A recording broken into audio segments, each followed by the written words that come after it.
Hello guys, welcome back to the mini vlog. આજે સવારની પોરમાં ભાઈ તૈયાર થઈ ગયા છે. તૈયાર થઈને પછી આ મેડમે જો મને બતાવી દીધા એના નવા નવા બુટિયા, 1 2 અને આ ત્રણ બુટ્ટે લઈને બહુ રાજી થઈ ગઈ છે. પછી આપણે આવી ગયા આપણી ઓફિસે આવીને લાગી ગયા આપણા ઓફિસના કામમાં. ફટાફટ ઓફિસનું કામ પતાવી દીધું. કામ પતાવીને પછી લાગી થઈ થોડીક ગરમી, એટલે પી લીધો શેરડીનો રસ પીને આવી ગયા ઘરે જમવા માટે. તો જોયું તો મેડમ તો જો હજીના કામમાં જ છે. એનું કામ પતાવીને જમી કરવીને પછી મેડમને મરાવી દીધો લોંગ ડ્રાઈવ આંટો મરાવીને આપણે પણ આવી ગયા છોટા હાથી લઈને માલ ભરવા જવાનો હતો.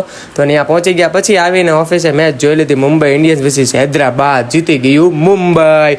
પછી પાછું ઓફિસનું કામ હતું થોડુંક, એ કામ પતાવી દીધું. ફટાફટ કામ પતાવીને આપણે જવાનું હતું ઘરે આવી ગયા. ઘરે આવીને પછી આપણે જમવામાં જમી લીધું કંઈક આવું. જમી કરવીને પછી આપણે શાંતિથી સૂઈ ગયા. તો આ વ્લોગ તમને કેવો લાગ્યો, લાઈક, કમેન્ટ અને સબસ્ક્રાઈબ કરી નાખજો. મળીએ નેક્સ્ટ વ્લોગમાં. Bye bye guys.